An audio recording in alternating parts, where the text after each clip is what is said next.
This is the Comics Alternative Manga, reviews of Battle Angel Alita, Deluxe Edition, Volume 1, and Children of the Whales, Volume 1.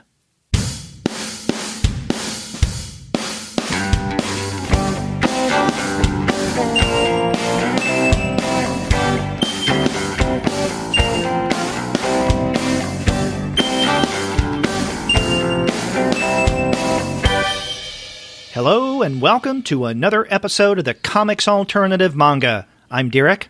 And I'm Shea. And we're two guys who really enjoy discussing manga. And on the December episode, Shea and I are going to be discussing two recent titles. We're going to start with Yukito Kishiro's Battle Angel Alita Deluxe Edition, Volume 1. And then after that, we're going to discuss Abi Umeda's Children of the Whales, Volume 1. But before we get into that conversation, we want to let all of you know that this episode of the Comics Alternative Manga is brought to you by the great folks at Discount Comic Book Service. Go to their website, DCB Service, for all of your comics pre-ordering needs. There, you're going to find all DC, Marvel, Image, and Dark Horse titles at 40% off at the cover price if you pre-order.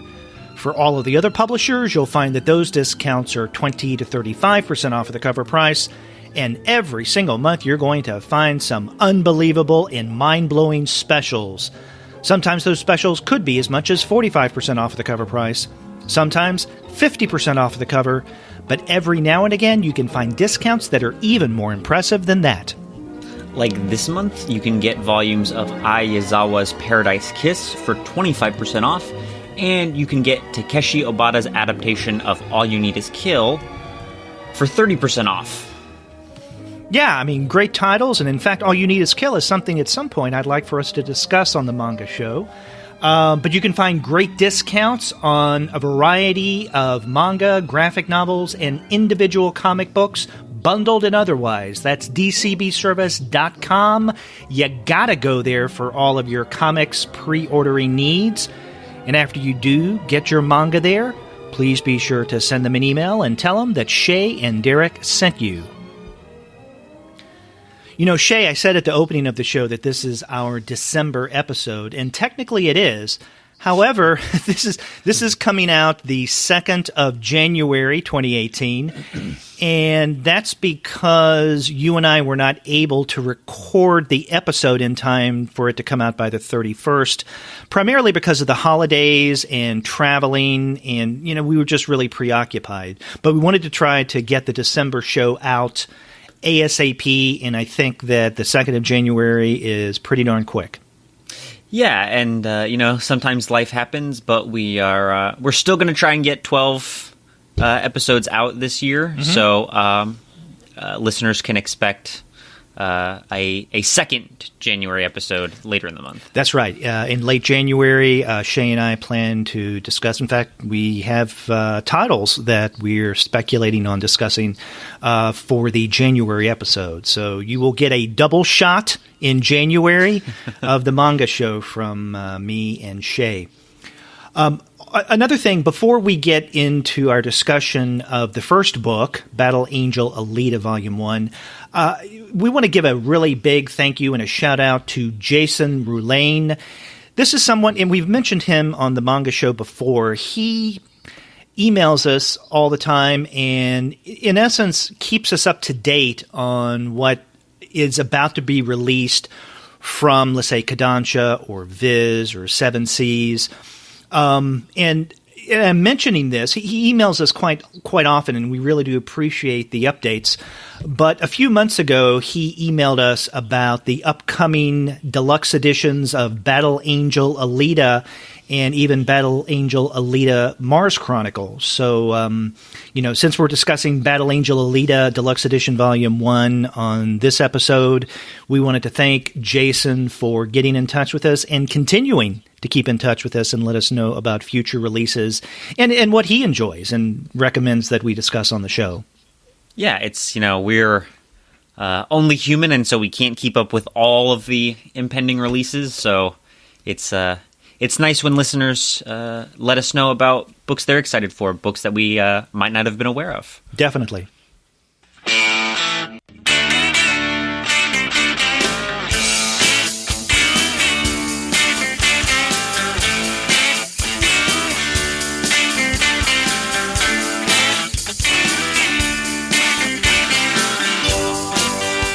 Okay, Shea, let's talk about the first title that we're going to be discussing on this episode, and that is Yukito Kishiro's Battle Angel Alita Deluxe Edition, Volume 1. This came out in late November from Kodansha Comics, and this is my first foray into Battle Angel Alita. Have you known much or read any of Battle Angel Alita before this Deluxe Edition came out? I had never read it, but for years and years and years and years and years, James Cameron's been talking about doing a live action adaptation of the movie, which I guess is coming out this year. So I had, following that and hearing that repeatedly, it was a title that I, had heard the name of, and I'd kind of heard, parts of the plot, very, very basic stuff, but I didn't really know too much about it. And I had never read it before, until now. Yeah, I'd heard about the movie as well, and I think it's due for release this summer, if I'm not mistaken. And James Cameron is the producer. I think Robert Rodriguez is going to be the director. Mm-hmm. I'm not the biggest fan of James Cameron. I didn't like Avatar. I thought it was a little too slick, and also I saw it in 3D, and 3D really irritates me. I hate having to wear things on my head to watch the film.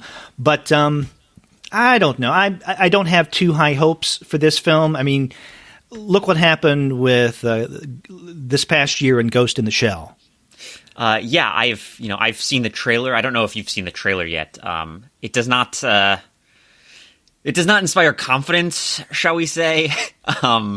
So I will probably end up watching it when it comes to Netflix because I'm a sucker. But I'm not looking forward to it. Let's just say that. Yeah. Well, I know we're starting off a little negative here, so let's get into the more positive by talking about the actual deluxe edition of Battle Angel Alita Volume 1, which I really did enjoy. When it comes to manga, I'm not the biggest fan of stories that include a lot of fight scenes. One reason is that many times the fight scenes are drawn in such a way that it demonstrates movement, obviously, and it needs to do so. But sometimes the illustration of that movement, it can be a little confusing. So you don't. Sometimes it's difficult to make out who's hitting who, or how they're hitting them, or with what kind of power or a particular move they're making. And so I didn't know exactly what to expect when I picked up Battle Angel Alita Volume 1. By the time I got to the end, I was hooked. I really do enjoy this. And, we mentioned that this is a classic manga title. It's kind of a classic cyberpunk title, I guess you could call it. And this originally began as a series, if I'm not mistaken, back in 1990. So this has been around for a while. Yeah. It's... Yeah, so 1990, I guess, was when it was originally serialized. And then I think there's some of the supplementary material in this new edition by Kodansha mentions that it was first translated into English in the mid-90s, which was interesting, and I guess this is an odd way to start talking about this, but what did you make of the introduction by Brendan Fletcher? I was a little thrown by that because he talks about the series coming out in the 80s and making this big splash in the 80s, but all the publication material says the book came out in 1990 in Japan and the mid-90s in the United States. Yeah, in fact, Brendan Fletcher starts his introduction by saying, "I'm an 80s kid, a card-carrying member of the transforming, robot, snake-fighting, army guy nostalgia club." And he says he grew up in rural Canada. I don't know, maybe in rural Canada, Battle Angel Alita, the translation came out a little earlier, but that doesn't make sense. I don't know. I thought that Fletcher's intro was okay. It was nothing special. It was more reflective than anything, where he's talking about, and that's fine, no problem with that, where he's talking about his own personal experience and when he first picked up Battle Angel Alita, and he's glad that it's coming out now in a new deluxe edition. You know, it's relatively short. It's to the point, and he says that it inspired him. I guess most specifically when it came to his series from about a year and a half ago. I think that it began coming out, Motor Crush.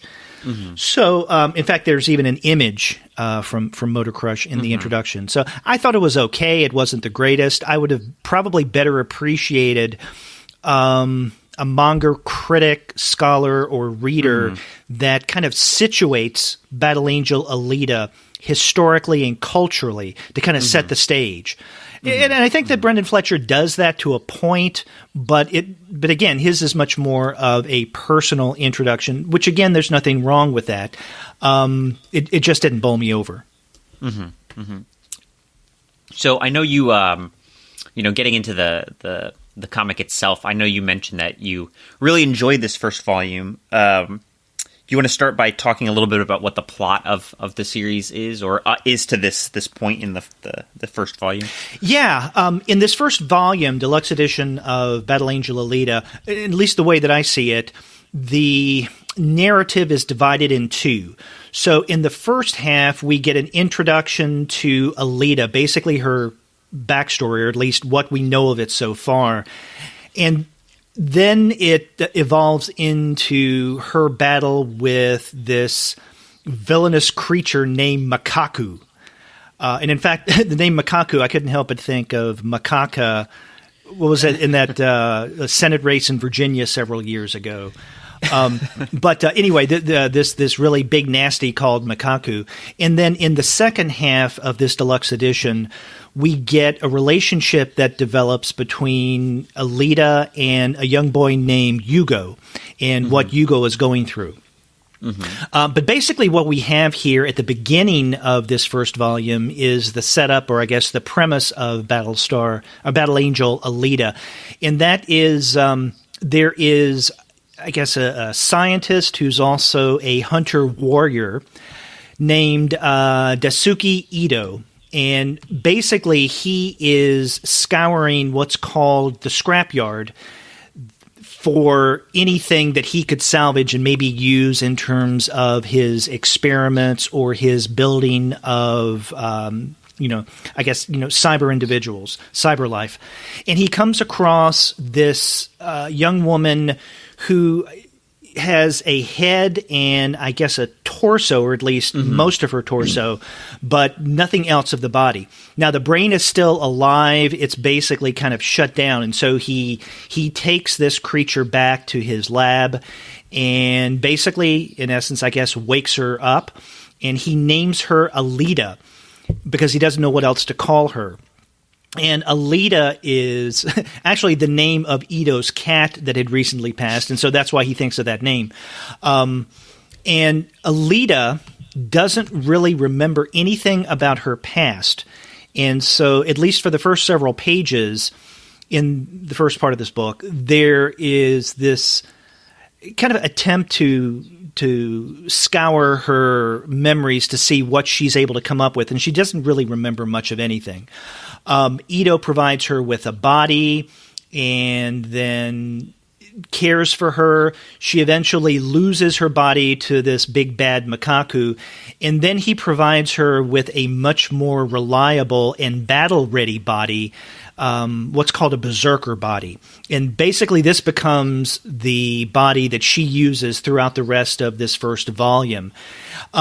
The one thing that Alita is able to conjure kind of unconsciously from her past is a particular battle move. Oh, and I've forgotten what it's called. What is it called? Panzerkunst? That's right, the Panzerkunst. And the Panzerkunst is a move that basically can annihilate most opponents.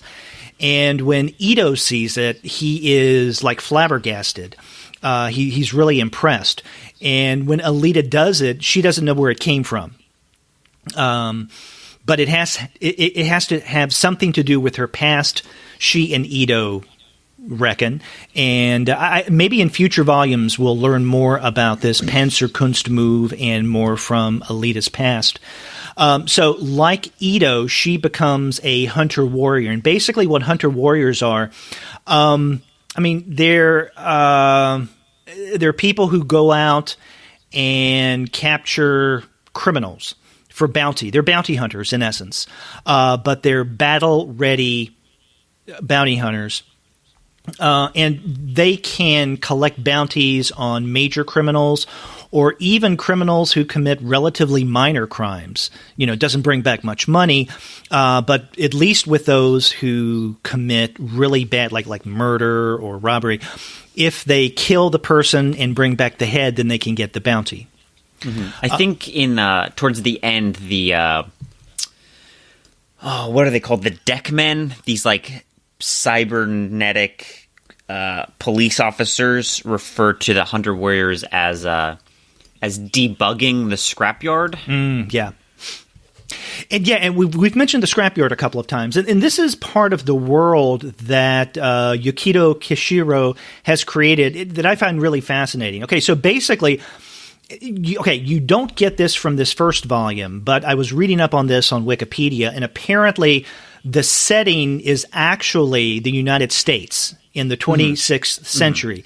And this action with the scrapyard takes place around the area, I guess, of Kansas.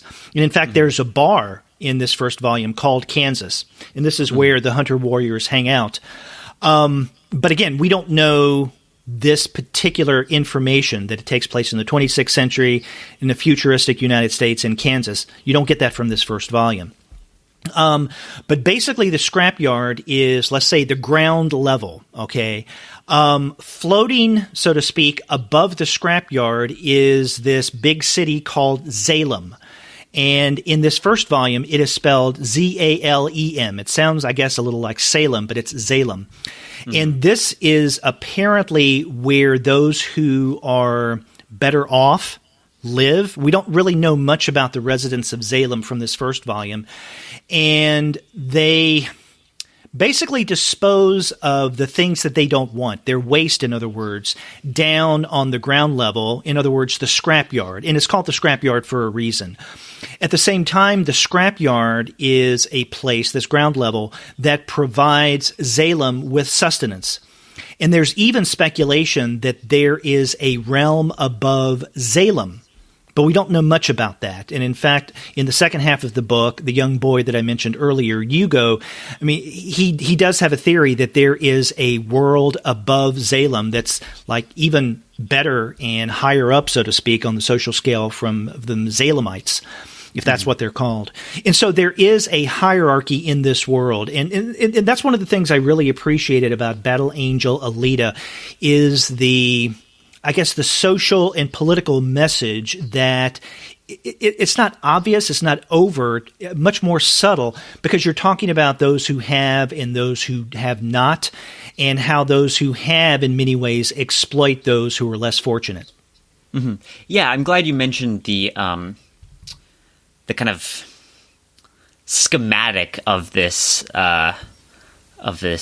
place. I was actually just about to ask how you found this, because to me, the kind of topographical structure of this world, you have the scrapyard on the bottom that's literally just a giant scrap heap, and then you have Salem, which we are to believe is some. It's much cleaner, it's much nicer, it's not as much more privileged realm, right? And it's not as densely populated. It's away from kind of the mess of the earth. And then, like you said, there's actually like a giant column running through the top of this, and people speculate that there's like you said, Hugo speculates that there's another city on top, and as a kind of explanation for why this floating city doesn't fall. But it struck me as a very kind of like nakedly like Marxian rendering of like late capitalism, and like this is what the world looks like. It's like most people are on the bottom and their lives are terrible and they are living off the scraps, and then you have kind of like, I guess what we would call the middle class or like the petite bourgeoisie, and then this like, at the top, the real bourgeoisie out in outer space. But yeah, like you, I found it's in some ways very kind of obvious and heavy-handed, but I think the way that it is played, the way Kishiro kind of plays the relationship between, I guess the way he kind of almost totally excludes Salem. We don't see it. It's just kind of looked up at by these characters and kind of fantasized about by these characters. And I thought that the way he kind of draws out the individual's relationship to that dynamic, that structure, made it really, really effective for me. And like I said, I was going to ask if you felt the same, but clearly you enjoyed it as much as I did. Yeah. Now you say that the social message and the Marxian message, I guess, is rather obvious. I agree that the juxtaposition of, let's say, the scrapyard to Salem, the have-nots and the privileged, that is out there and it is rather obvious. But I think that the social message that Kishiro is undergoing here, or at least trying to get across, it's not obvious, right? In other words, he doesn't hit us over the head with the political or social message that he's trying to instill here in this story, especially in the first half of this deluxe edition, because, as I mentioned, the first half is primarily devoted to this, once we're introduced to Alita, how she came to be who she is, her relationship with Ito, and then Ito's friend, another scientist named Gon, is this fight between Alita and Makaku. And, so the first half of this book is primarily one continuous fight scene. Not just one fight, but a series of fights.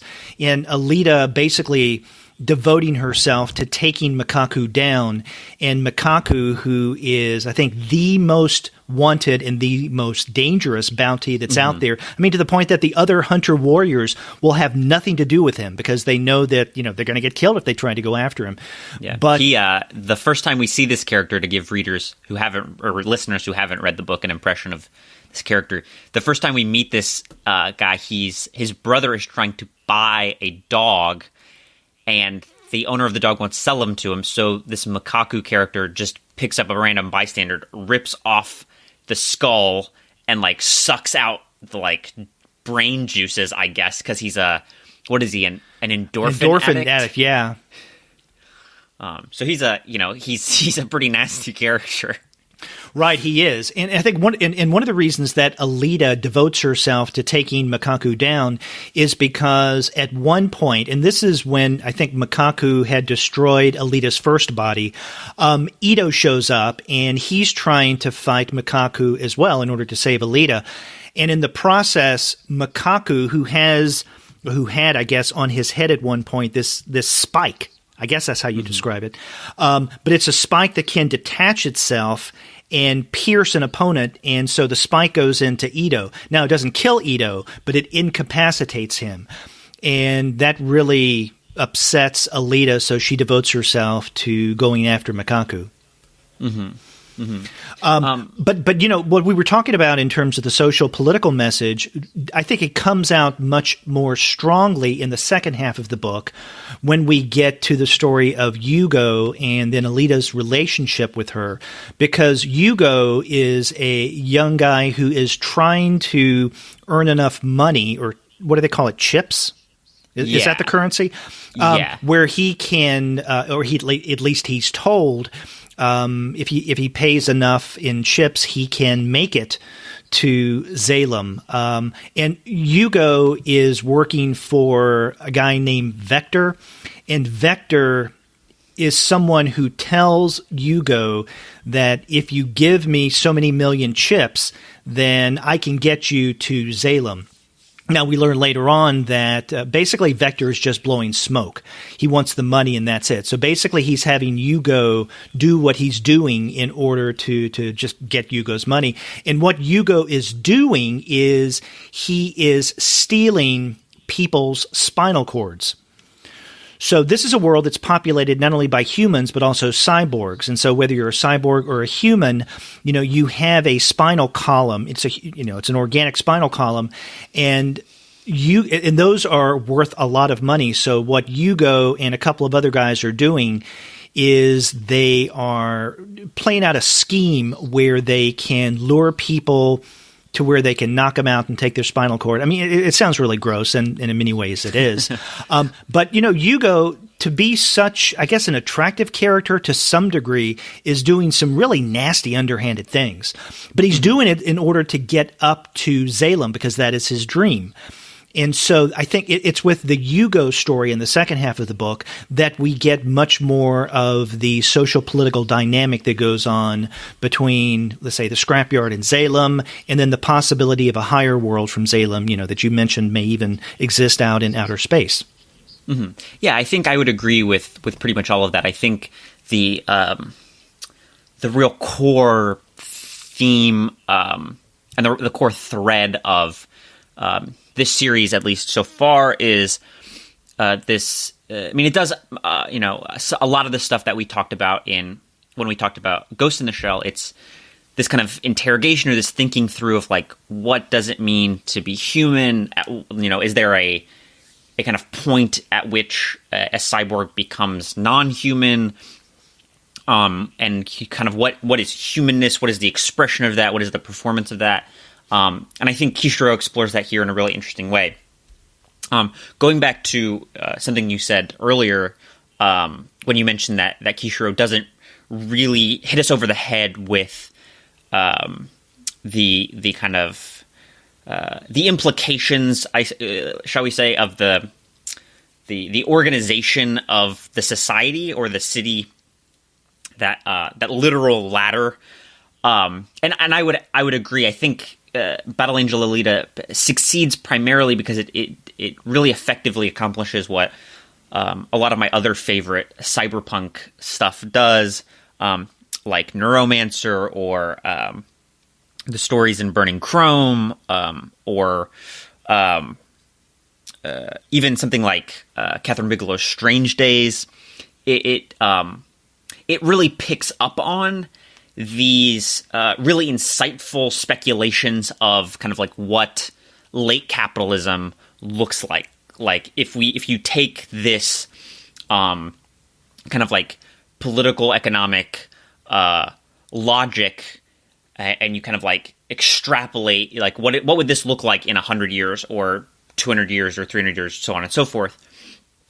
And they make that speculation the setting, and they allow that that kind of projection to inform the world rather than like you said, hitting us over the head with it. It is its texture, its atmosphere, its space, and I think Kishiro does a really, really good job of taking this, in some ways, like I said, very kind of obvious and heavy-handed thing, and presenting it in a way that doesn't feel heavy-handed. It doesn't, it's not kind of a quote-unquote message comic. It's just this kind of like speculation, and then using that to shape the world of these characters. But it's really, like you said, about I think like humanness and humaneness and kind of what that looks like and that. Yeah, I don't really have a question for you to follow up on that. But we've talked a lot about the story in this, and one thing that I really liked about this series, one of the things that really struck me is the art, is the way Kishiro draws. And so I would be, if we could move to that dimension.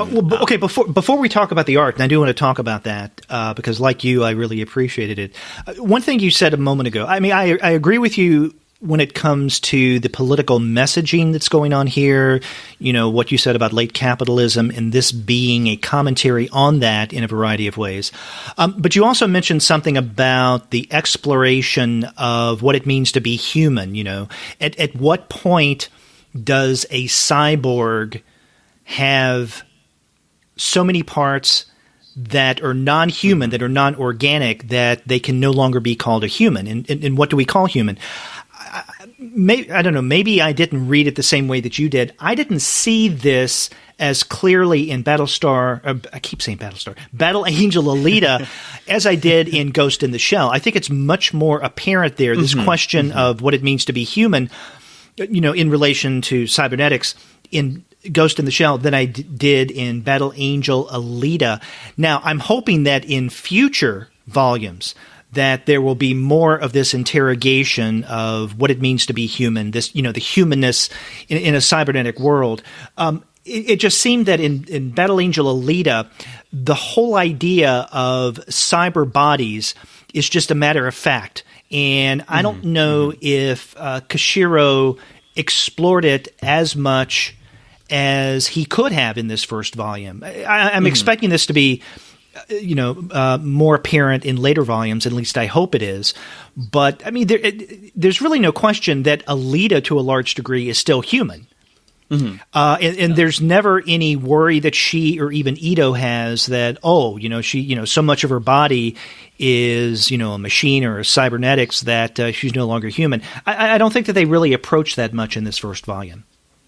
Yeah, I don't think it's. I might have kind of overstated that, but I think it's present. But like you said, it's definitely it's confined much more to the background than it is in something like Ghost in the Shell. I think you get it in a few moments, especially in the interactions between Alita and Yugo. She's asking like, would a boy ever love like a cyborg like me? Well, you're right there. I'd forgotten about that. Yeah. And then there's this short dialogue where Ito is and that's a very small moment, and then there's another very small moment where Ito's talking to Gon about he's making the decision to put Alita in the berserker body, and he's kind of wrestling with, should I do it? Is the because the body seems to have a mind of its own. Like, how is that going to? How is she going to negotiate that relationship? Can she negotiate that relationship? And so you do get these small moments, these small like interactions between characters that hint at that. But I think you are right to say that it's much subtler, or it's not quite as prominent as it is in Ghost in the Shell. I think the aspect of how characters treat one another and take care of one another, particularly in the Mukaku story, his story, when we get his backstory, and kind of his fixation on Alita is very, it's very like interwoven with these questions of, humaneness and how are we treating people, who is and isn't deserving of sympathy and attention and things like that. Yeah, in fact, when we learn, let me interrupt you. I mean, real quick, when we learn about Mukaku's backstory, you almost feel sorry for him. Yeah, it's there was I was really excited when I got to that to talk about that scene very briefly a little. Well, not talk about it, but to tell you that I and to see if you felt the same when in those scenes. There's, not to spoil anything, but kind of an accident, shall we say, befalls Mukaku when he's still fully human, and part of his face gets disfigured, and the way that Kishiro draws his face, Mukaku's face, in those few panels, it was like a dead-on Hideshi Hino impression from Kishiro. And I thought the same thing, yeah. Okay. I'm looking at that page, right? I think at least one of those pages right now, and let me see. This is what? Page 242 is, I think, what you're referring to. Mm-hmm. And you're right. The look on Mukaku's face, but as it's having whatever it's done being done to like it without giving acid anything away. Or something. Yeah, it's very reminiscent of Hideshi. But anyway, you were talking. I interrupted you. But you wanted to talk about the art, but I wanted to get that out about the the cybernetic humanness aspect. Although you introduced something, I think it's also worthy of discussion. Although I'm not sure that Kishiro really explores it much, and that is the relationship between mind and body. Because you pointed out that one of the reasons that Ito was a little resistant at first of letting Alita have the berserker body is he didn't know if the berserker body, which you described rightly as having a mind of its own, would take over Alita's personality, or we could say mind. And so here we have something interestingly Cartesian going on here. But I don't think that Kishiro really explores that. Mm-hmm.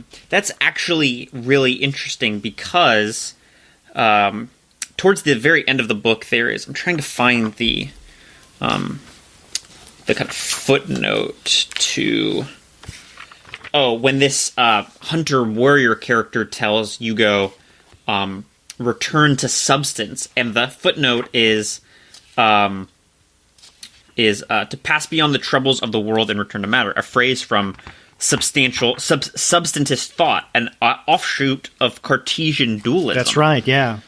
So it's not I don't think it's very explicit, but I think Kishiro is certainly aware of kind of what he's playing with there. Mm-hmm.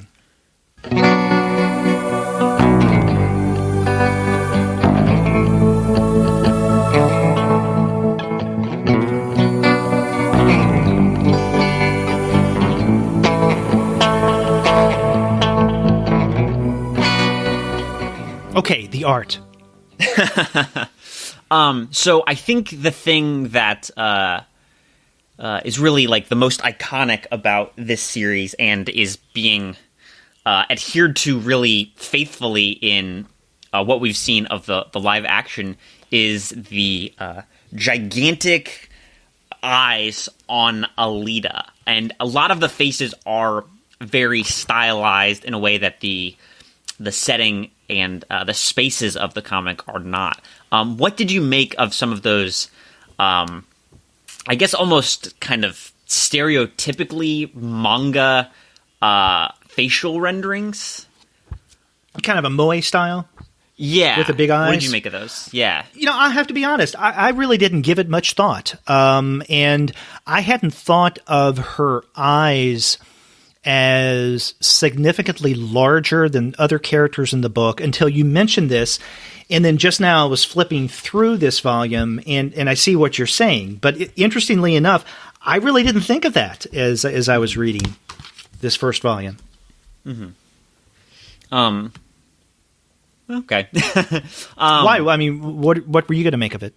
No, I was just, I definitely picked up on it. I don't think it put me off the book, but there was a little bit of like a kind of disjunction there where the way that Kishiro draws Alita's face, it just seemed kind of like mismatched to the rest of the world, and it's clearly, because the way he draws other characters, and then like I said, the way he draws kind of like spaces and buildings and details and stuff like that, that choice to give Alita a very stylized face and those big eyes is clearly a conscious choice on the part of Kishiro. Mm-hmm. And to me, I just like I said, it wasn't enough to really put me off of the book. I still really enjoyed it, and I really liked the art in it. But it did really stand out to me, and it did kind of, I wish he had maybe just found a way to, or just drawn that. I'm not opposed to the stylized face, because Ito, I actually, took a couple pictures on my phone of the book when I was reading it, and I tweeted them yesterday. And to me, Ito is like all the proof I need that like Kishiro is a big fan of Hergé, because the way that Ito's face is drawn is so and then his nose in particular is so much like a Tintin character, especially when he smiles. Yeah, which is most of the time. Yeah, or when he has like his hair concealed, that it's his, like, that jaw, that ovular shape of his head, and that very clean line of his jaw, and then that nose is very, very like Lynn Claire to me. So I'm not opposed to the kind of stylized bodies or stylized faces. In fact, I think most all the characters have very stylized bodies. But I think I would have just preferred if Kishiro had found a way to stylize Alita's face in a way that didn't seem so out of place. Yeah, I mean, that's a good point. Now, I will say that one thing I did notice, but it didn't really bother me, is the fact that Kishiro is consciously making Alita cuter than the other characters. In other words, I mean, if we look at the cover, there is a much more stern-looking Alita who looks, I guess, battle-hardened, battle angel, battle-hardened. But throughout most of the book, he draws her to look significantly more cute than the other characters throughout the story, the good guys and the bad guys. And a classic example of that, I've turned to, this is early in the volume, this is page 16, and this is soon after Alita gets her first body. And on page 16, this is that first panel, the upper right, when she is in her new body. She's going to Gon, and she says, "Hi, Gonzu." And Gon responds, "Oh, why, if it isn't little Alita." And the way that she looks with the wide, bright eyes, the hair that is kind of poofy, it looks really cute, and her stance, the way that she's walking, does seem quite a bit out of character of someone who is soon to become a hunter-warrior. But I think that this kind of cute image, the way that Kishiro draws Alita in this way, is persistent throughout, where for the most part he does make her more noticeably cute or more attractive than some of the other characters. And so in that way it does stand out. Yeah, I mean, even the I'm looking at the cover right now next to me, and even that cover that you kind of explicated is, you're right, it is the pose, the texture of the drawing, the texture of the coloring. It's very sleek and imposing, and like you said, battle hardened. And yet she is pouting. She's drawn with very like full pouty lips. That's a good point. That's a good point. And so I'm not entirely sure what to make of that. Like what Kishiro is doing or trying to do. But I think you're absolutely right to pick up on this fact that she is continually drawn with just these little details and little flourishes that are just, they're a little more, sometimes it's cute, sometimes it's a little more kind of like sensual. So that's a very, very important detail to mention, and I'm glad you did, but I'm not entirely sure what to make of that decision. And maybe that'll become clear as the story develops. I mean, it's also problematized by the fact that, she is a cyborg, and there's really no way to determine her age. Are we supposed to read this character as a child? Because sometimes I think we are supposed to read her as a very young girl. And in other scenes, it's not clear that we're supposed to read her as a young girl. Well, Ito treats her as a daughter. Yeah, Ito definitely treats her as a daughter. I mean, he tries to dress her up as a doll, but I think she has I think she certainly has the face of a child. But she was found in a scrap heap, and who knows how old she is, and how does this question of kind of cybernetic bodies problematize these questions of like age and like things like that. And so I'm really not sure how to, because like I said, Kishiro is in some scenes it's very clear how we're supposed to read her, and in others it's not quite so clear. And she wants this romantic relationship with Yugo, but Yugo is also a character, I'm not sure if he's, we're supposed to read him as like 14 maybe, or if we're supposed to read him as slightly older. And so, yeah, I really have no clue how to take that cutesying, shall we say, of Alita in various scenes. Well, I mean, it's not quite sexualizing, so that wouldn't be the correct word. But you're right; he does recurrently present her in a very consciously and clearly, intentionally cute way for this scene or that scene or a panel or two. You know, there's one, like I mentioned, I tweeted out some pictures I took, and the first one I tweeted was, Battle Angel Alita is a roller coaster of tone, and I put one of the pictures, I took a picture from very early in the book where a cyborg woman's head just explodes, and it's this, like, mess of, like, metal and, like, blood or oil, I think, that's rendered as these, like, thick kind of splatters of ink. And then next to this panel from very late in the book where she's talking to Yugo, where she is rendered in an almost chibi style. Her lips are very pouty. Her head is a little oversized. And she's thinking to herself, a dinosaur? And there's a very little, like, tiny little drawing of a T-Rex in the thought balloon. Yeah.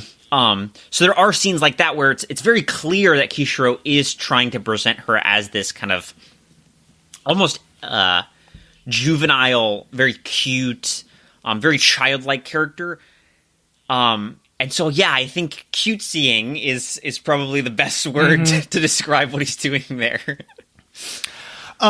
Okay, so one question that you and I ask each other most months, especially when we read a first volume of something, is, you know, are we going to continue on with this? So let me ask you, I mean, are you going to continue on with Battle Angel Alita when the subsequent volumes come out? Yeah, I absolutely am. Cyberpunk, you know, when it's done right, is some of my favorite stuff.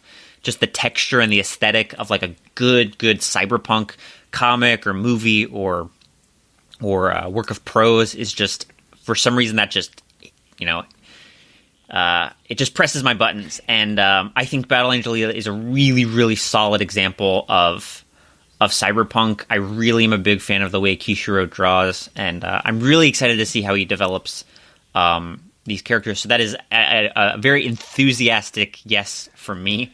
And I have a feeling I know your answer, but I will ask anyways. Are you going to continue reading this series? Yes, I will. And in fact, the second deluxe edition, the second volume in a deluxe edition of Battle Angel Alita comes out in late February. So, you know, and not too far into the future, we're going to have the second volume deluxe edition available. Now, I've heard of these, but I haven't read them yet. But there were follow-up series to Battle Angel Alita. There's Battle Angel Alita Last Order, and in fact, those omnibuy editions are still available from Kodansha, I believe. And those are closer to the kind of more conventional omnibus editions. They're not quite as big, and they're not hardback, if I remember correctly. Is that right? I can't remember if they're hardback or not, but Battle Angel Alita Mars Chronicle follows Last Order, and beginning this month in January, Kodansha is going to be coming out with paperback editions, new editions of Battle Angel Alita Mars Chronicle. And in fact, Jason Verlaine even alerted us to this fact. Yeah, and you know, while we're on this subject and before we move on, I would like to point out that I am really glad that that Kodansha made the decision to collect the books the way they have. They're much bigger than the typical manga size. They're hardcover. The paper stock is really nice. The colors come through really good on the color pages. I really am pleased. It's for listeners who have seen or have the recent hardcover re-release of Ghost in the Shell. I think they're the identical dimensions, and that's just a terrific way to present this series. And I was really glad they made that choice. Yeah, I am too. And Kodansha's been doing a lot of this over the past year or two, coming out with these nice new deluxe editions of classic titles. Yeah, and I hope they continue. Although I still need to get that new edition of Akira, that 35th anniversary edition they put out recently. Yeah, even though you already have all of the Akira? Yeah, but these ones are hardcover, and they've got different spines, and all these little tiny things that normal people probably don't care about. But I just need to get my little hands on those.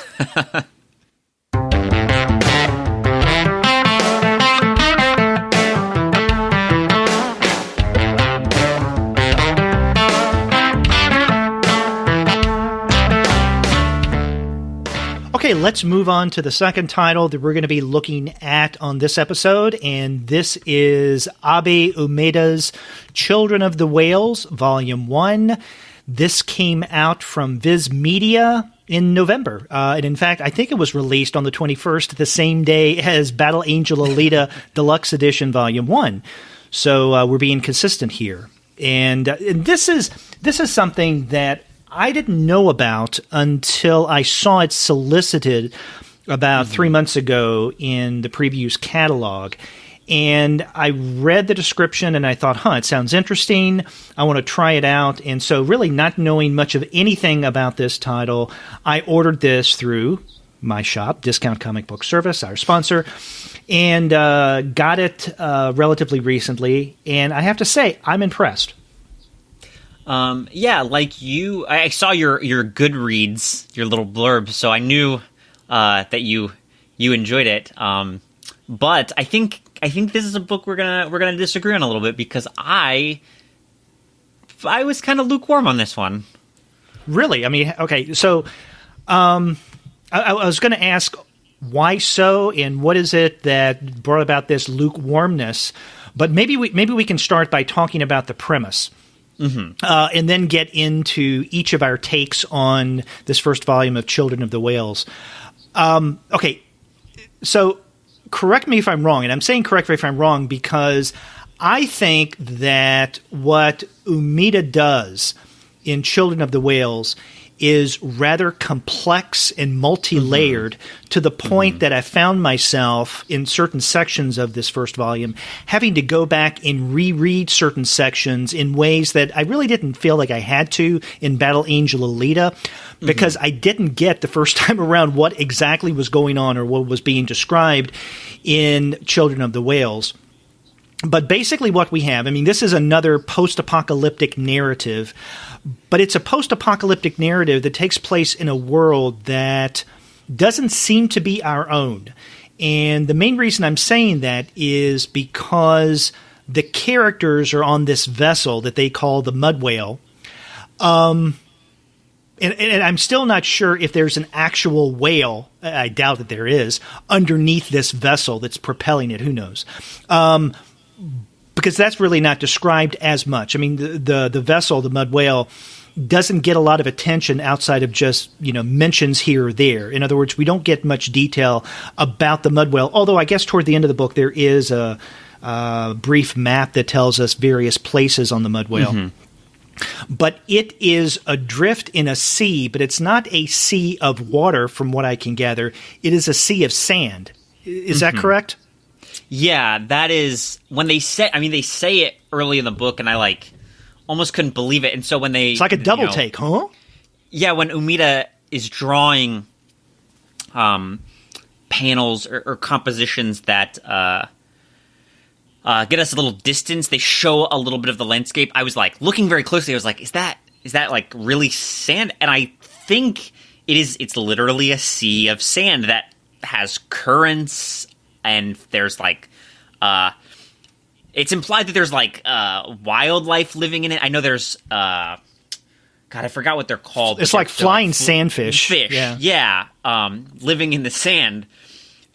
So yeah, I think that's what we're supposed to understand, is that it's a sea of sand, but not like a desert. but it's like a desert, but not quite, I think. Right. It fluctuates and moves something like a body of water, although it's sand. Yeah. And so, when I said that it is a post-apocalyptic world, but it's not our own world, that's primarily what I meant. So our main character is a boy by the name of Yukito, and he is someone who basically, I guess he's the archivist for the Mud Whale, and basically he writes down what happens, and he's doing that as a good historian, right? In fact, early in the book, he makes the case to others that this is what is needed, because if people had written down and archived what happened on the Mud Whale before him, then they would have a better sense of what the world is all about, and maybe even what led up to the kind of world that they're living in at the moment. So Yukito is what's called okay, on the Mud Whale there are two kinds of people. They're the marked and then the unmarked. The marked are individuals, and this makes up the majority of the people inhabiting the Mud Whale. I think he says it's like 90% of the inhabitants are the marked. Yeah, and they have a particular ability. Oh, and I forgot what that ability is. It's a psychic ability. What's it called? It's like it's basically psychic abilities where you. But what's it called? It's Themia. Themia, that's it. Yeah, where they can move things like with their minds, right? And some have the power stronger than others. And these are the individuals, like you said, the 90% of the inhabitants on the Mud Whale are called the marked because they have this ability. Another thing that defines the marked is not only this psychic ability, but because they have this psychic ability, they live shorter lives than the unmarked. And the unmarked are the humans on the vessel who do not have this psychic ability, and they live longer lives. And as a result, they're the ones who are the rulers and the people who basically call the shots. And after you get to a particular age, what is it, something like 71 or so? I think it was like 60 as you get in the part of the elders. Yeah. Yeah, and the elders is the group of individuals of the unmarked who actually run things on the Mud Whale, even though there are others beneath, so to speak, them. For instance, the mayor, who in this first volume is Tasha, who I guess apparently have power, but it's the elders who have the real power on the Mud Whale. Now, if this is starting to sound convoluted, there's a reason for that, because I think the setup of Children of the Whales is rather convoluted, very thick and multi-layered. I don't think it's so convoluted that it gets out of control and then deters from the story. Maybe you feel differently, but basically this is the setup that we have here. Now, one of the things that propels this first volume is that, as the Mud Whale is, so to speak, sailing through this, what we guess is a sea of sand, every now and again they'll see other vessels or islands that pass them by. And many times these islands or vessels will show signs of human inhabitants, but no humans. And so, again, there's this big question mark. What happened before we're at where we're at in this post-apocalyptic world? What happened to the humans? And so the people on the Mud Whale really don't know what's going on. However, early in this first volume, there is this vessel, or they call an island, that passes them. And so Chikuro and others go over to this island to investigate, and Chikuro finds a human who he calls Lycos. And because he sees a reference to a Lycos at some point near her. And the people on the Mud Whale who go over to the island for reconnaissance bring Lycos back, and then getting to know who Lycos is, her relationship to this island, and what happened is basically what propels the rest of the story in this first volume. So that's the setup that we have. I think that was a pretty good setup, because like you mentioned, that is really, really, there's a lot going on, I think, in terms of establishing the world of this. There's all kinds of details and explainers and all sorts of that. But I think for me, and I want to be careful because I don't want to come off as like, I hated this book, I didn't like any of it, it's terrible. I didn't feel that way. So I want to kind of like temper my, how I'm trying to describe temper your critique. It's just, I was just kind of, it was fine. You know, there were elements of it that I thought were kind of corny or hokier that just didn't totally work for me. And then there were other elements that I quite enjoyed and I thought were really clever and interesting. And so there was stuff that worked and stuff that didn't work. And on the whole, it was just, it was fine. I didn't hate it. I didn't dislike it. I'm not like upset that I read it or anything like that. But I just really, really had a difficult time getting enthusiastic about the series or this first book. And I think that has a lot to do with the story and the setup for the longer series-long story. You know, you mentioned that this takes place in a post-apocalyptic world, and you know, not to give any spoilers, but there are some things that happen towards the end of the book, of this first volume, that make me not so convinced that it is actually post-apocalyptic. And that is a kind of plot twist or an element of story that is so I've seen so many times. You know, it's just like the Michael Bay movie The Island. It's, you know, not dissimilar from like The Giver and like tons and tons of other, you know, YA sci-fi books that, you know, the world is kind of like this one way, and a character finds out that the older people have been lying to them their whole life. And that's just a story that I just... You think it's old hat? Yeah, it's not necessarily that there's something wrong with it necessarily, but it is a kind of story that I just at this point I have a difficult time, you know, feeling strongly one way or the other about it. And so for me, I think that was a big problem, was that twist or that implication near the end of the book, and that hint of kind of what we should, what future volumes might entail. I was like, another one of these, okay. And so I was just kind of lukewarm on it. I don't have very strong feelings about it one way or the other. Yeah. I mean, I see what you're saying. And where you're going with this kind of story that's being told here.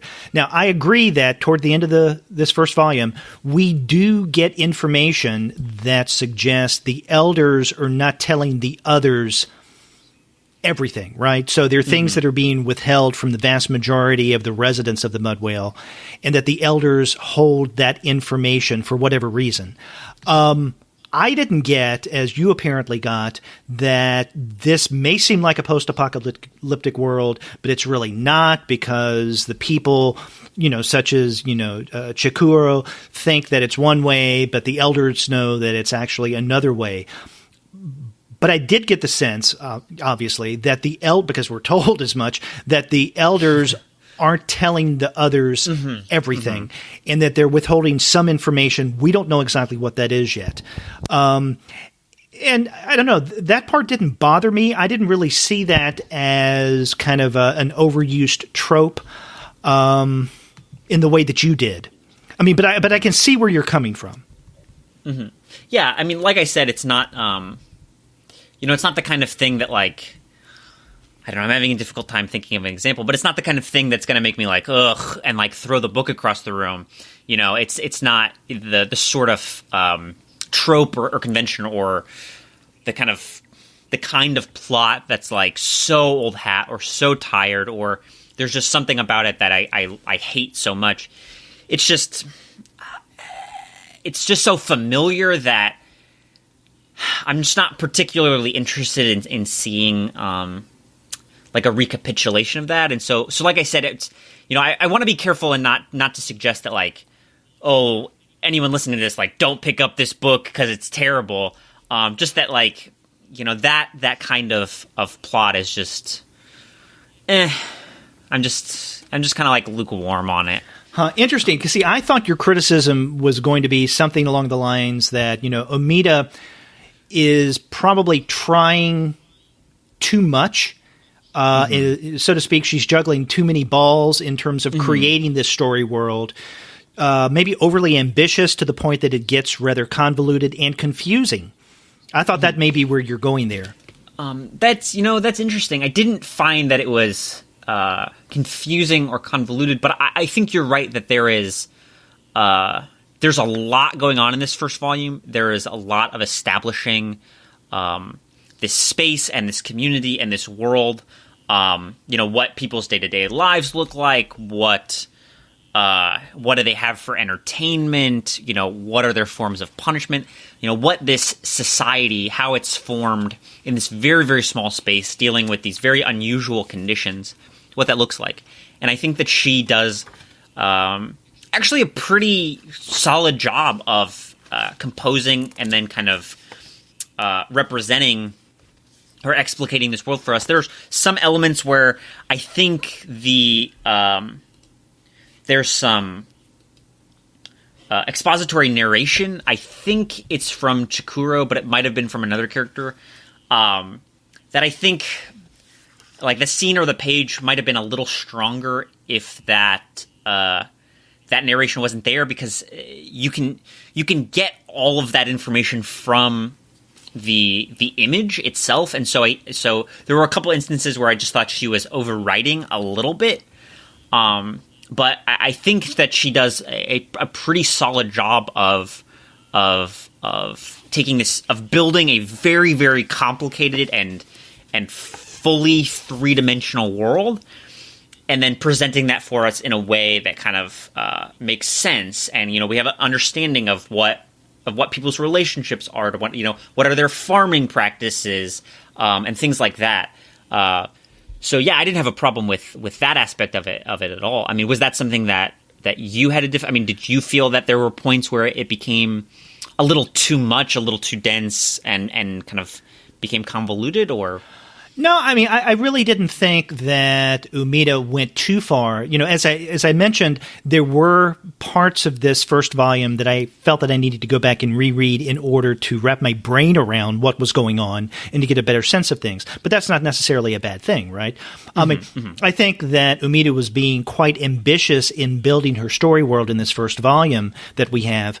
But I don't think that she went too far. In other words, I think that she accomplished what she needed to do.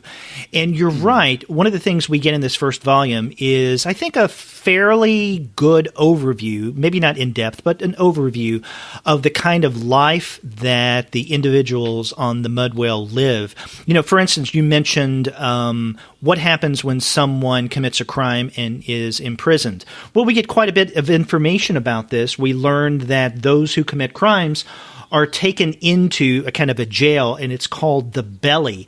And this is deep within the Mud Whale, and it's a space where, for whatever reasons, we don't know exactly why, the Thymea power doesn't work. So if you're marked and you commit a crime, then, you know, you get taken down to the Belly, but you can't use your powers to get out. So, I mean, and also we learn a little about what they grow in terms of the farm. And, you know, I think there's enough there without it being too much to understand what's going on. But there's still a lot of unanswered questions in this first volume, and that's okay. I mean, I just expect when I pick up volume 2 and then 3 later on, and in fact, the second volume of Children of the Whales comes out in mid-January, and then the third volume comes out in March. For those who are interested, you have those to look forward to. But, I mean, okay, why a sea of sand, okay? That's not been explained. But, again, I'm okay with holding that off until the future. There's speculation, right? We learned at one point that some on the Mud Whale feel that the sea of sand is created by everything that has basically been destroyed and has been broken down into matter. In other words, sand. And so basically they are, I guess, at sea sailing through the destruction of the world that came before them. Or at least that's one theory that some have. So we don't know exactly, why this is a sea of sand. Another thing I'm unsure of is, what is this mud whale, right? I mean, it's a vessel of some sort that they're on. Are there other mud whales or things like this? Mm-hmm. Because the title of this series is Children of the Whales, plural. Okay? Not Children of the Whale, as in the mud whale that we have, that Chikuro and others live on. But it's Children of the Whales. So are we going to see other things like the mud whale? Mm-hmm. And are they called whales? And why are they called whales? And it's spelled like a whale, like Moby Dick. That's a good question. I mean, just looking at just Wikipedia, according to them, the literal translation of the Japanese is whale calves sing on the sand. So you're right to pick up on the plural of whales in the English, because it appears that plurality is there in the original Japanese title as well. So it will be interesting to see if that's an implication that we should expect to see more of these creatures, these vessels. It's unclear if it's living, if it's like a submarine or something like that. What did you I know you you mentioned that you weren't familiar with this title, and you saw it in, I think, previews, you said, mm-hmm. and it kind of caught your attention and sounded interesting. I know when you suggested it to me for the show, I just did a quick Google search of, as is often the case with books that I've never heard of that you propose. I just looked to see, does it look good? Does it look like it will be interesting?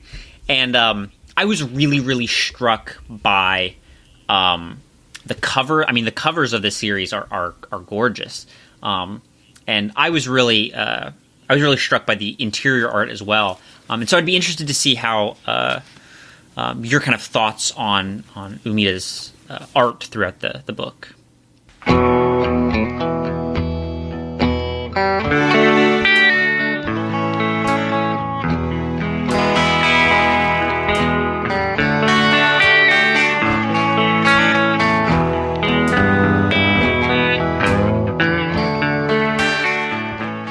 We were talking about Kishiro's art style and how he draws, the title character Alita in a way that's much more cute and overtly mm-hmm. manga-esque, I guess you could say. I think that Abi Umida's art as a whole, not just her main characters here, but her art as a whole is more, I guess, cute and manga-esque, if that makes sense, knowing that there is not one kind of manga style. It's just that in the United States, when we think of manga, I think most people think of this kind of cute moe style to some degree. And I think that defines Umida's art more than it does Kishiro's as a whole. Mm-hmm. And I'm okay with that. I thought that her art was fine. I think it was nicely detailed in certain areas. And a good example of that is something that you alluded to a moment ago, and that is the cover of this first volume. And then you can go and look at the covers of subsequent volumes on Amazon.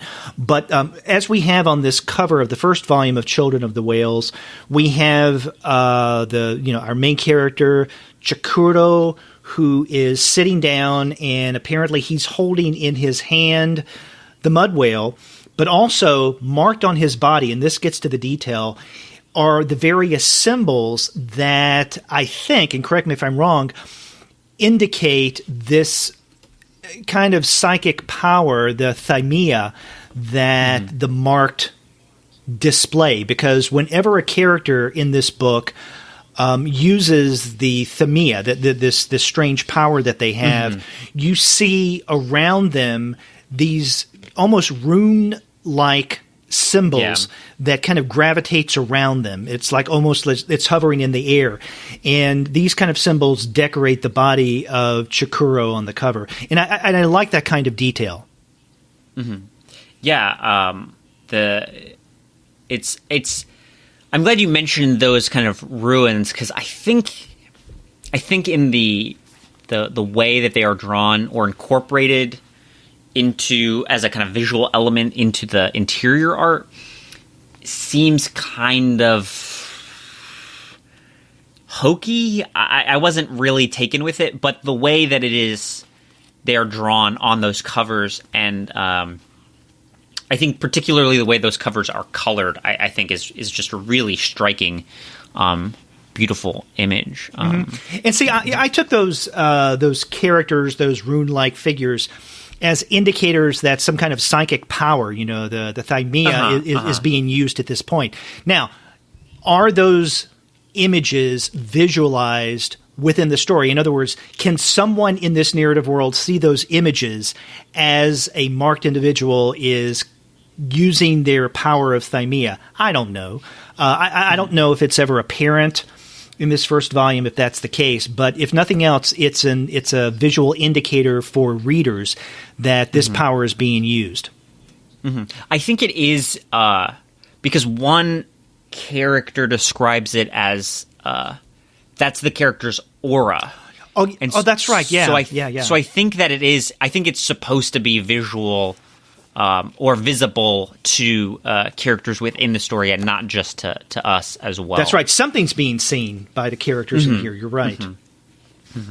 And in fact, this is described. There's toward the back of the book, there's information supplemental about material, right? Yeah. And in fact, speaking of the supplemental material, I wanted to ask you, after the first volume, the story proper, then we get a 2-page section, How I Discovered that Umida is writing, How I Discovered Children of the Whales, which is a fictional account of how she came about with the idea of this series. What did you think of that? That's a good question. It was fine. I mean, I didn't roll my eyes at it or anything. I don't totally know if it was necessary. It's like How I Discovered Children of the Whales, and she finds this diary at a store, and suddenly the tone changed, and it made her wonder, and yada yada yada. But then apparently, this diary was written by an archivist like Chikuro. Yeah, but then there's a parenthetical that's like, by the way, that story is an idea store. Anyone can use their products. So it's like she establishes this conceit of I found this thing, and it's like you're reading kind of my adaptation of this metafictional diary. But then, on the next page, it's like, wink, wink, JK, this is a metaphor for how anyone can have kooky ideas. So I just don't know if it was totally necessary. Yeah. But it's not it's not eye-rollingly bad. I don't know if I would call it bad per se. It just seems really superfluous. I mean, did you feel the same? Or actually, this is where I am a little more negative with this first volume than you are.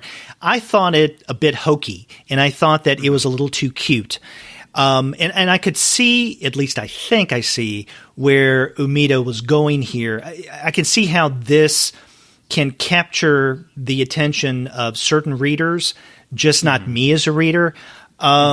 I think that had that part been left out, nothing would have been lost. Absolutely. Yeah. Absolutely. I would agree with that 100%. Yeah. I mean, other than that, though, I apparently like this first volume of Children of the Whales better than you do. Yeah. I know you mentioned that you had planned to keep picking up the book, at least the next couple volumes. I probably will not. But it looks like Netflix will have the anime sometime this year, so I will probably end up checking that out. And that's interesting because both Battle Angel Alita and Children of the Whales are also they have anime versions of them, and we haven't talked about that. I have not seen any of Battle Angel Alita in anime. I know that in 2017 they started making episodes of Children of the Whales, and Netflix is going to be offering this soon. Yeah, it looks like the first season at least aired in Japan last year. Last year it's and it says that Netflix is the platform that will be releasing it. I assume either subtitled or dubbed or both.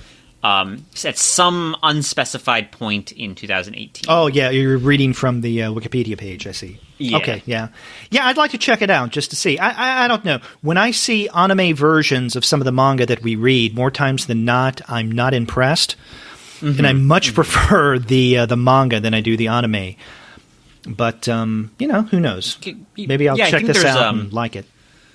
I mean, yeah, I think the only ones that we've talked about that have anime adaptations that I've seen and I found really impressive were, it's like the classics. It's like I liked the Akira movie, or I liked the Ghost in the Shell movie, or I like the Revolutionary Girl Utena movie. Nothing like. It's all very, very safe choices on that front. But I think other than like the big, very, very well known ones, I would agree that the few that I've checked out, I haven't been totally impressed by. Though, I think I've heard good things about the Assassination Classroom anime, but I haven't checked that one out yet. So I might do that and see if that lives up to the comic at all. Yeah, I ought to check that out as well. I enjoyed Assassination Classroom, and I want to read the subsequent volumes, because I think when we discussed that about 2 years or so ago, I think we only read up to volume 4 or 5. Right around then. Yeah. So and I have been getting the subsequent volumes. I just need to catch up. Yeah, I have not been getting the subsequent volumes because I am. I have so many series to keep up with. It's difficult sometimes, but I really liked what I'd read of that series, and I'd definitely be opening to reading more of it. Yeah, well, I'm probably going to keep up with Children of the Whales at least at some point. Keep up with it, and this, we should mention, is a series that is still ongoing. This started in June 2003, and it's published in Monthly Mystery Bonita. And it's still being published. And I think right now it's up to 10 volumes in Japan. So we will see how many volumes come out through Viz. And this is coming out through Viz's Signature series. I like the shape and size of their Signature paperback books. I'm a big fan of the Viz Signature. That's the, I guess, imprint, if we want to call it that they released Sunny under, which has a little different production quality, because Sunny is hardcover and it's a slightly different paper stock. But that like slightly larger size is, I think, great. I'm a huge proponent of the European album format, because I love reading comics that are being presented in that large format that allows you to really take in some of the art. And I think for certain manga, like we mentioned, Ghost in the Shell and Battle Angel Alita that Kodansha put out are even larger than the Viz Signature. But that's just I think I think bigger is almost always better for comics, because you can really, really appreciate that art. Right. But when it comes to manga, I think most people, maybe I'm wrong here in this assumption, feel that when it comes to size, it's something like, let's say, a series that we mentioned just a moment ago, Assassination Classroom, right? Because that's a smaller package than what we have with the Viz Signature series. The Viz Signature series is a little larger, and it does give you, I guess, a wider visual scope. I also think that they're easier books to hold. A series that I recently completed, Tokyo Ghoul, by Shui Ishida, is also a part of the Viz Signature series. I just like the shape and size of this. Now, granted, it's not as big as, let's say, Akira Ghost in the Shell, or even the other title that we discussed from Kodansha this episode, Battle Angel Alita. But I think it's a good enough size, and I like the packaging of the Signature series. Yeah, I think there's definitely, for all my advocacy for the larger formats, I think there's definitely something to be said for the smaller ones. It lets publishers keep the cost of manga down, and so it's more affordable. It's not as they're a little more ephemeral, and so you can pick them up and read them. You can read them much more casually. They're much more attractive to casual readers, and they don't take up nearly as much space on a bookshelf. That's right. The kind of extreme is the those omnibus editions of the Lone Wolf and Cub, which are so small and so thick that they're basically just a cube of comics. That's kind of like in Dark Horse does those, and they do something similar with the Astro Boy volumes. Yeah. I don't know why. Part of me loves it. I love the idea of just this brick of samurai comics.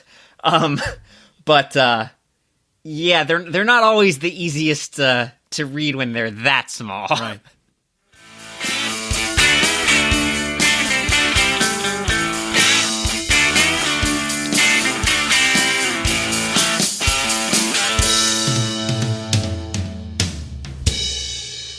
Well, Shea, on this episode, our December in January episode of the manga series, we looked at two recent titles. We started off with Battle Angel Alita Deluxe Edition, Volume 1 by Yukito Kishiro, and that came out from Kodansha Comics back in November.